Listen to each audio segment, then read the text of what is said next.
ಶ್ರೀ ಗುರು ರಾಘವೇಂದ್ರಾಯ ನಮಃ. ನಿತ್ಯಂ ಅಮ್ಮ ಮಗಳು ಯೂಟ್ಯೂಬ್ ಚಾನಲ್ಗೆ ಸ್ವಾಗತ. ನನ್ನ ವಿಡಿಯೋ ನೋಡ್ತಿರುವಂತಹ ಪ್ರತಿಯೊಬ್ಬರಿಗೂ ನನ್ನ ನಮಸ್ಕಾರಗಳನ್ನ ತಿಳಿಸ್ತಾ, ಇವತ್ತಿನ ಈ ವಿಡಿಯೋದಲ್ಲಿ ನಮ್ಮ ಮನೆಯ ಮನದ ಮುದ್ದು ರಾಯರಿಗೆ ನಾವು ಯಾವ ರೀತಿ ಸೇವೆನ ಸಲ್ಲಿಸ್ತೋ ಹಾಗೆ ರಾಯರಿಂದ ನನಗಾದಂತಹ ಅನುಭವಗಳನ್ನ ಈ ವಿಡಿಯೋ ಮೂಲಕ ತಿಳಿಸ್ತಾ ಇದ್ದೀನಿ. ತುಂಬ ಅಂದರೆ ತುಂಬಾ ಚೆನ್ನಾಗಾಯಿತು ಮನೇಲಿ ಇವತ್ತು ಪೂಜೆ, ಜೊತೆಗೆ ಅಭಿಷೇಕ ಕೂಡ ಚೆನ್ನಾಗಾಯಿತು. ರಾಯರಿಂದ ಅತಿ ಹೆಚ್ಚು ಆಶೀರ್ವಾದನ ನಾನಿವತ್ತು ಪಡ್ಕೊಂಡೆ.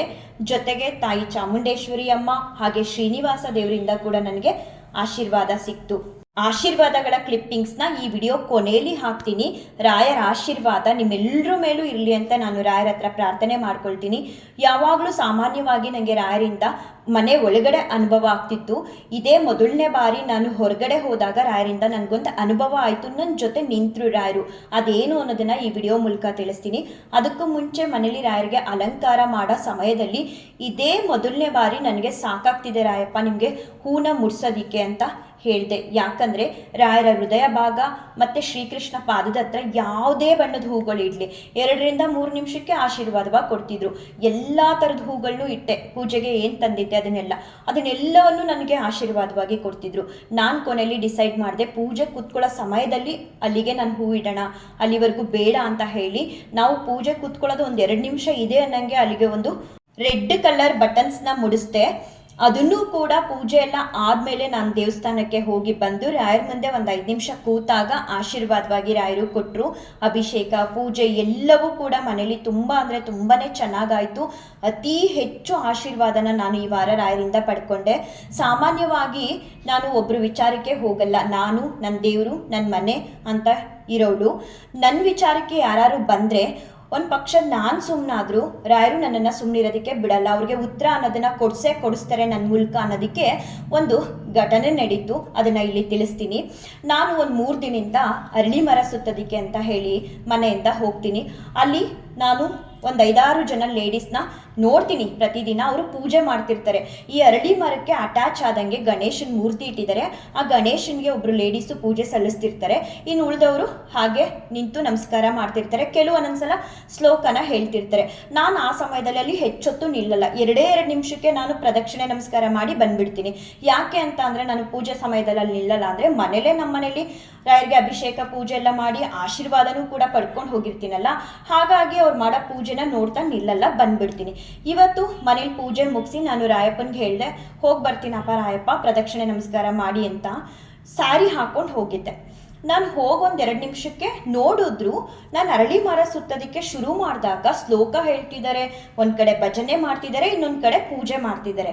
ನಾನು ಸುತ್ತಕ್ಕೆ ಸ್ಟಾರ್ಟ್ ಮಾಡಿದ ತಕ್ಷಣ ನಗೋದಕ್ಕೆ ಶುರು ಮಾಡಿದ್ರು. ನಾನು ಎಷ್ಟು ರೌಂಡ್ ಸುತ್ತನೋ ಅಷ್ಟು ರೌಂಡು ನಗ್ತಾ ಇದ್ದಾರೆ.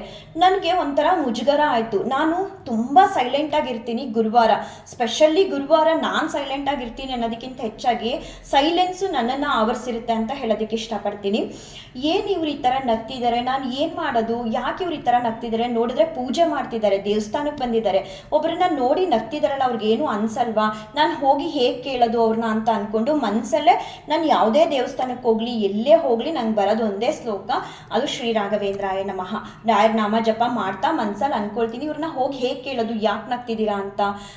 ಸುಮ್ಮನೆ ನನ್ನ ಪಾಡಿಗೆ ನನ್ನ ಮನಸ್ಸಲ್ಲಿ ಅದನ್ನು ಅಂದ್ಕೊಂಡು ಏನೋ ನಕ್ಕಿದ್ರೆ ನಕ್ಕೊಳ್ಳಿ ಬಿಡು, ನನ್ನಿಂದ ನಗ್ತಿದ್ದಾರೆ ಅಂತ ಅಂದ್ಕೊಳ್ಳೋಣ, ನಾನೇನು ಹೋಗಿ ಕೇಳೋಕ್ಕಾಗುತ್ತೆ ಅವ್ರನ್ನ. ಕೇಳಿದ್ರೆ ನಮ್ಮ ಪಾಡಿಗೆ ನಾವು ನಗ್ತಿದ್ವಿ, ನಿಮ್ಗೇನು ಕಷ್ಟ ಅಂತ ಅಂದ್ಬಿಟ್ರೆ ಏನು ಮಾಡೋದು ಅಂದ್ಕೊಂಡು ನಾನು ವಾಪಸ್ ಬರ್ತಾ ಇದ್ದೆ ಗೇಟ್ ಹತ್ರ. ನಿಜವಾಗ್ಲೂ ರಾಯರು ನನಗೆ ಎಂಥ ಅವಕಾಶ ಮಾಡಿಕೊಟ್ರು ಅಂತ ಅಂದರೆ, ಅಲ್ಲಿ ನಗ್ತಿದ್ದವರಲ್ಲಿ ಒಬ್ಬರು ಲೇಡಿ ನನ್ನನ್ನು ಕರೆದ್ರು, ಬನ್ನಿ ಬನ್ನಿ ಕರ್ಪೂರ ತಗೊಳ್ಳಿ ಅಂತ. ನನಗೆ ಕರ್ಪೂರ ತಗೊಳ್ಳಿ ಅಂತಿದ್ದಾರಲ್ಲ, ಈ ಕರ್ಪೂರ ತಗೊಳ್ಳಿ ಅಂದರೆ ಏನಂತ ನಂಗೆ ಅರ್ಥ ಆಗ್ತಿಲ್ಲ. ಯಾಕಂದರೆ ನಾನು ಮನೆಯಿಂದ ಕರ್ಪೂರ ತೊಗೊಂಡು ಹೋಗಿಲ್ಲ. ಆಮೇಲೆ ಗೊತ್ತಾಯಿತು ಕರ್ಪೂರ ತಗೊಳ್ಳಿ ಅಂದರೆ ಆರತಿ ತಗೊಳ್ಳಿ ದೇವ್ರಿಗೆ ಮಾಡಿರೋದನ್ನ ಅಂತ ಹೇಳೋದಕ್ಕೆ ಅವರು ಕರ್ಪೂರ ತಗೊಳ್ಳಿ ಅಂತಿದ್ದಾರೆ ಅಂತ ಅಂದ್ಬಿಟ್ಟು ನನಗೆ ಹೇಗೆ ಮಾತಾಡ್ಸೋದು ಅಂತ ಕಾಯ್ತಿದ್ನ.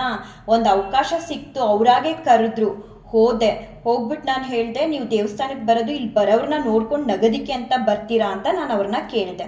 ಆಗ ಅವರು ಇಲ್ಲ, ನಾವು ನಿಮ್ಮನ್ನ ನೋಡ್ಕೊಂಡು ನಗ್ಲಿಲ್ಲ ಅಂತ ಅಂದರು. ನಾನು ಹೌದಾ, ಮತ್ತೆ ಯಾರನ್ನ ನೋಡ್ಕೊಂಡು ನಕ್ಕಿದ್ರಿ ನೀವು? ದೇವಸ್ಥಾನಕ್ಕೆ ಏನಕ್ಕೆ ಬರ್ತಾರೆ? ಆ ಥರ ನಗ್ತಾಗ ನಮ್ಗೆ ಹೇಗೆ ಅನ್ನಿಸ್ಬೋದು ಅಂತ ಕೇಳಿದೆ. ಅದಕ್ಕೆ ಅವ್ರು ಹೇಳಿದ್ರು, ಇಲ್ಲ ಇಲ್ಲೊಂದು ಮಗು ಇತ್ತು, ಅದು ನಮ್ಮನ್ನ ನಗಿಸ್ತು ಅಂತ ಹೇಳಿದ್ರು. ಮಗು ನಗ್ಸಿದ್ರೆ 1 ಸೆಕೆಂಡ್ 2 ಸೆಕೆಂಡ್ ನಗ್ತಾರೆ. ನಾನು ಪ್ರದಕ್ಷಿಣೆ ಹಾಕೋ ಅಷ್ಟೊತ್ತು ನಗ್ತಾನೆ ಇದ್ರು.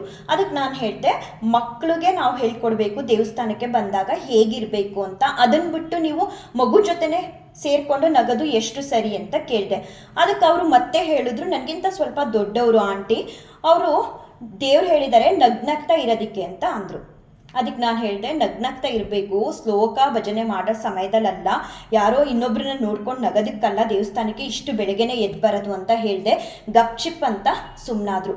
ಯಾಕೆ ಈ ಮಾತನ್ನ ನಾನು ಹೇಳ್ತಿದ್ದೀನಿ ಅಂದರೆ, ಮನಸ್ಸೊಳಗಡೆ ಇತ್ತು, ಅವ್ರು ನಗ್ತಿದ್ದಾರೆ ನನ್ನನ್ನು ನೋಡಿ.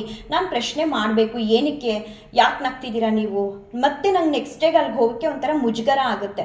ಸ್ಯಾರಿ ಏನಾದರೂ ಪ್ರಾಬ್ಲಮ್ ಇದ್ದರೆ ಅವ್ರುಗಳು ಕೂಡ ಲೇಡೀಸು ಹೇಳ್ಬೋದು ಈ ಥರ ಆಗಿದೆ ಅಂತ. ಅದೂ ಅಲ್ಲ, ಮತ್ತೇನಕ್ಕೆ ನಗ್ತಿದ್ದಾರೆ ಇವರು ಅಂತ ಅನ್ನಿಸ್ತಿತ್ತು. ಬಟ್ ಹೋಗಿ ಕೇಳೋದಕ್ಕೆ ನನಗೆ ಏನೋ ಒಂಥರ, ಯಾರು ಕೇಳ್ತಾರೆ, ಅಯ್ಯೋ ನಕ್ಕಿದ್ರೆ ನಗಲಿ ಬಿಡಿ ರಾಯಪ್ಪ ಅಂತ ಮನಸ್ಸೊಳಗಡೆ ನಾನು ರಾಯರ ಹತ್ರ ಹೇಳ್ಕೊಳ್ತಿದ್ದೆ. 3 ದಿನ ಹೋಗ್ತಿದ್ದೀನಿ. ಅವರು 3 ದಿನನೂ ಕೂಡ ಅದೇ ಸಮಯದಲ್ಲಿ ಅವರೆಲ್ಲರೂ ಸೇರಿ ಪೂಜೆ ಮಾಡ್ತಿರ್ತಾರೆ. ನಾನು ಪ್ರದಕ್ಷಿಣೆ ನಮಸ್ಕಾರ ಮಾಡ್ಕೊಂಡು ಹೊರಗಡೆ ಬರ್ತೀನಿ. ಇವತ್ತು ಪ್ರದಕ್ಷಿಣೆ ನಮಸ್ಕಾರ ಮಾಡ್ಕೊಂಡು ಹೊರಗಡೆ ಬರೋ ಸಮಯದಲ್ಲಿ ಅಷ್ಟರಲ್ಲೇ ಒಬ್ಬರು ಲೇಡಿ ನನ್ನನ್ನು ಕರೀತಾರೆ. ಆ ಕರೆಯೋ ರೀತಿ ಮನ್ಸು ಕೊಟ್ಟಿದ್ದು ರಾಯರೇ. ಯಾಕಂದರೆ ನನಗೆ ಅವ್ರಿಗೆ ಉತ್ತರ ಕೊಡಬೇಕು, ಯಾಕೆ ಇವರು ನಮ್ಮನ್ನ ನೋಡಿ ನಗ್ತಾರೆ, ನನಗಂತ ಅಲ್ಲ, ಬೇರೆ ಯಾರೇ ಬಂದರೂ ದೇವಸ್ಥಾನಕ್ಕೆ ಇವ್ರ ರೀತಿ ಮಾಡಬಾರ್ದು ಅನ್ನೋದು ನನ್ನ ಮನಸ್ಸಲ್ಲಿ ಓಡ್ತಾನೆ ಇತ್ತು. ನಿಜವಾಗ್ಲೂ ಕೆಲವೊಂದೊಂದು ಸಲ ರಾಯರನ್ನ ನಾವು ನಂಬಿದ್ರೆ ನಮ್ಮ ಜೊತೆಲೇ ಇರ್ತಾರೆ, ಎಲ್ಲಿ ಹೋದರೂ ನಮಗೆ ಯಾವುದೇ ರೀತಿ ತೊಂದರೆಗಳಾಗೋದಕ್ಕೆ ಬಿಡಲ್ಲ. ಜೊತೆಗೆ ಯಾರೋ ಒಬ್ರು ನಮ್ಮನ್ನ ಈ ರೀತಿ ಮಾತಾಡಿಸ್ತಿದ್ದಾರೆ ಅಂದಾಗ ಅದನ್ನು ನೋಡಿಕೊಂಡು ಕೂಡ ರಾಯರು ಸುಮ್ಮನೆ ಇರೋದಕ್ಕೆ ಬಿಡಲ್ಲ. ರಾಯರು ಅವ್ರ ಮಕ್ಕಳು ಮನಸ್ಸಲ್ಲಿ ಏನಾದರೂ ಕೊರಗ್ತಿದ್ರೆ, ಏನಾದ್ರು ನೋವು ಪಡ್ತಿದ್ರೆ ಕೆಲವೊಂದೊಂದು ಬಾರಿ ಅಂತೂ ಕ್ಷಣಾರ್ಧದಲ್ಲಿ ಸ್ಪಂದಿಸ್ಬಿಡ್ತಾರೆ. ಯಾವ ರೀತಿ ಮನ್ಸು ಕೊಟ್ಟರು ಅಂದರೆ, ಅವ್ರಿಗೆ 3 ದಿನದಿಂದ ಆ ಜಾಗಕ್ಕೆ ಹೋಗ್ತಿದ್ದೀನಿ. 3 ದಿನದಿಂದ ಅದೇ ಸಮಯದಲ್ಲಿ ಗಣೇಶನ್ಗೆ ಪೂಜೆ ಸಲ್ಲಿಸ್ತಿರ್ತಾರೆ ವಿತ್ ಭಜನೆಗಳನ್ನ ಹೇಳ್ಕೊಂಡು. 1 ದಿನ ಕೂಡ ನನಗೆ ಕರ್ಪೂರದ ಆರತಿ ತಗೊಳ್ಳಿ ಅಂತ ಕರೆದವ್ರಲ್ಲ. ಇವತ್ತು ಹೋದ್ನ ನನ್ನ ನೋಡಿ ನಕ್ಕಿದ್ರ ಮನಸ್ಸೊಳಗಡೆ ಒಂಥರ ನೋವು ಪಟ್ಕೊಂಡು ಹೊರಗಡೆ ಬರ್ತಿದೆ. ಹೇಗೆ ಕೇಳೋದು ಅವ್ರನ್ನ, ಒಂಥರ ಮುಜುಗರ ಆಗ್ತಿದೆ ರಾಯಪ್ಪ ಅಂದ್ಕೊಂಡು. ಅದೇ ಕ್ಷಣಕ್ಕೆ ಸರಿಯಾಗಿ ಗೇಟ್ ಓಪನ್ ಮಾಡ್ಕೊಂಡು ಹೊರಗಡೆ ಬರ್ತಿದ್ದೆ. ಅಷ್ಟರಲ್ಲೇ ಒಬ್ಬರು ಲೇಡಿ ನನ್ನನ್ನು ಕರೆದು ಮಾತು ಕೇಳೋ ರೀತಿ ಮಾಡಿಕೊಂಡ್ರು. ನನಗೂ ಒಂಥರ ಸಮಾಧಾನ ಆಯಿತು. ನಾನು ಹೇಳಿರೋ ಮಾತಿಗೆ ಇನ್ಯಾರಿಗೂ ಇವ್ರು ಈ ಥರ ಮಾಡಲ್ಲ ಇಷ್ಟು ಜನ ಅಂತ ಅಂದ್ಕೊಂಡು ಮನೆಗೆ ಬಂದೆ. ನಾವು ಹೋಗೋದು ದೇವಸ್ಥಾನಕ್ಕೆ ಒಂದು ನೆಮ್ಮದಿಗೋಸ್ಕರ. ಅಲ್ಲಿ ಆದಷ್ಟು ನಾವು ಸೈಲೆಂಟಾಗಿರಬೇಕು. ಅದನ್ನು ಬಿಟ್ಟು ಇವರು ಅಷ್ಟು ಬೆಳಗ್ಗೆನೆ ಪಾಪ ಎದ್ದು ಚಳಿಲಿ ಬಂದು ಯಾರೋ ಒಬ್ರನ್ನ ನೋಡಿಕೊಂಡು ನಗ್ತಿದ್ದಾರೆ ಅಂದರೆ, ಅದರಲ್ಲೂ ಅದು ನಾನೇ ಆಗಿದ್ದಾಗ ನನಗೆ ಸಹಿಸ್ಕೊಳಕ್ಕಾಗಲಿಲ್ಲ ಆ ಕೋಪನ. ಮತ್ತು ಅದನ್ನು ಹೇಳ್ಕೊಳ್ಳೋದಕ್ಕೂ ಕೂಡ ಆಗಲಿಲ್ಲ. ಆ ಸಮಯದಲ್ಲಿ ರಾಯರು ಅವರಿಗೆ ಮನ್ಸು ಕೊಟ್ಟು ವಾಪಸ್ ಕರೆಸಿ ಮಾತಾಡೋ ರೀತಿ ಮಾಡಿಕೊಟ್ರು.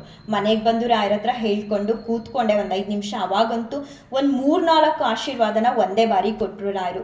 ನಿಜವಾಗ್ಲೂ ನಾವು ಒಂದ್ಸಲ ರಾಯರನ್ನ ನಂಬಿದ್ರೆ ಅವ್ರ ಮಕ್ಕಳಿಗೆ ಎಲ್ಲೇ ಏನೇ ನೋವಾದರೂ ಕ್ಷಣಾರ್ಧದಲ್ಲಿ ಕೆಲವೊಂದೊಂದು ಬಾರಿ ಸ್ಪಂದಿಸ್ತಾರೆ ಅನ್ನೋದಕ್ಕೆ ಇದು ಸಾಕ್ಷಿ ಆಯಿತು. ಯಾರೋ ಒಬ್ರು ಕೇಳಿದ್ರು, ಗುರುಸ್ತೋತ್ರನ ಹೆಣ್ಮಕ್ಳು ಹೇಳ್ಬಾರ್ದ ಅಂತ. ನಿಮ್ಗೆ ಯಾರೋ ತಪ್ಪಾಗಿ ಹೇಳಿದ್ದಾರೆ, ಹೇಳ್ಬೋದು, ಯಾರು ಬೇಕಾದರೂ ಹೇಳ್ಬೋದು. ಹೇಳೋದ್ರಿಂದ ಗುರುಸ್ತೋತ್ರನ ನಿಮ್ಮ ಮನಸ್ಸಲ್ಲಿರೋಂತಹ ಕತ್ಲು, ನಿಮ್ಮ ಮನೇಲಿರೋಂತಹ ಕತ್ಲು ದೂರ ಆಗಿ ರಾಯರು ಜ್ಞಾನ ಅನ್ನೋದನ್ನು ಕೊಡ್ತಾರೆ. ನೀವು ಹೇಳ್ಬೋದು, ಖಂಡಿತ ಹೇಳಿ. ರಾಯರು ಎಲ್ಲರನ್ನೂ ಕಾಪಾಡಲಿ, ಎಲ್ಲರಿಗೂ ಒಳ್ಳೇದು ಮಾಡಲಿ ಅಂತ ಬೇಡ್ಕೊಳ್ತಾ ಈ ವಿಡಿಯೋನ ಏನು ಮಾಡ್ತೀನಿ. ಶ್ರೀಕೃಷ್ಣಾರ್ಪಣಮಸ್ತು, ಶ್ರೀಕೃಷ್ಣಾರ್ಪಣಮಸ್ತು, ಶ್ರೀಕೃಷ್ಣಾರ್ಪಣಮಸ್ತು.